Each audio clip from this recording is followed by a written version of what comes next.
सिराहाका स्थानीय सरकारलाई खबरदारी। नमस्कार, म डाक्टर जयनारायण यादव सिराहा जिल्लाको नागरिकको हैसियतले आज सिराहाका 17वटै स्थानीय सरकारहरूलाई एक महत्त्वपूर्ण खबरदारी गर्न चाहन्छु। आज म 2वटा शैक्षिक विषय उठान गर्न चाहन्छु। पहिलो विषय गरिब तथा विपन्न विद्यार्थीको छात्रवृत्ति। नेपालको कानून अनुसार विशेष गरी स्थानीय सरकार सञ्चालन ऐनलाई मध्यनजर गर्दै प्रत्येक संस्थागत तथा निजी विद्यालयले आफ्नो कुल विद्यार्थी सङ्ख्याको कम्तीमा 10% गरिब तथा विपन्न विद्यार्थीलाई छात्रवृत्ति प्रदान गर्नुपर्छ। तर दुःखको कुरा 2079-80 को शैक्षिक सत्रदेखि अहिले 2083 को 5औं शैक्षिक सत्र हुन लाग्दा पनि सिराहाका धेरै पालिकामा यो व्यवस्था कार्यान्वयन भएको देखिँदैन।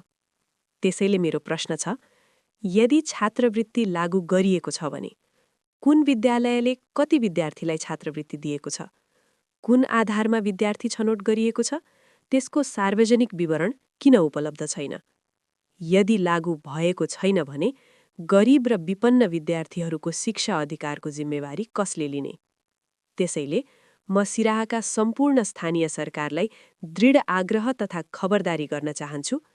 2083 को शैक्षिक सत्रदेखि प्रत्येक निजी विद्यालयमा कम्तीमा 10% विद्यार्थीलाई अनिवार्य रूपमा छात्रवृत्ति सुनिश्चित गरियोस्। दोस्रो विषय स्थानीय विषयको पाठ्यक्रम निर्माण। नेपालको संविधान 2072ले स्थानीय सरकारलाई शिक्षा क्षेत्रमा महत्त्वपूर्ण अधिकार दिएको छ। यस अनुसार कक्षा 1 देखि 8 सम्म 100 पूर्णाङ्कको स्थानीय विषयको पाठ्यक्रम निर्माण गरी लागू गर्ने जिम्मेवारी प्रत्येक पालिकाको हो।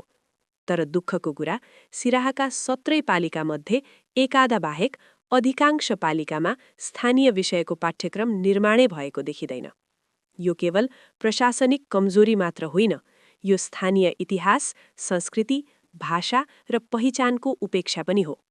त्यसैले मेरो स्पष्ट आग्रह छ, 2083 को शैक्षिक सत्रदेखि प्रत्येक पालिकाले स्थानीय विषयको पाठ्यक्रम निर्माण गरी लागू गर्नुपर्छ।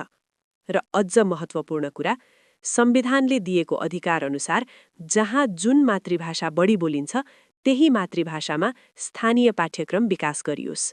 यसले मात्र हाम्रो भाषा, संस्कृति र पहिचानलाई विद्यालय शिक्षासँग जोड्न सक्छ। अन्त्यमा यी दुई महत्त्वपूर्ण विषय, 1. 10% छात्रवृत्ति कार्यान्वयन, 2. स्थानीय विषयको पाठ्यक्रम निर्माण को बारेमा सिराहाका सबै स्थानीय सरकारसँग प्रत्यक्ष संवाद, प्रश्न र पहल गर्न म भोलिदेखि नै 1 महिना अभियान लिएर पालिका पालिका पुग्दैछु। म यसलाई दबाव होइन, जिम्मेवारी सम्झाउने लोकतान्त्रिक खबरदारी अभियानका रूपमा अघि बढाउनेछु।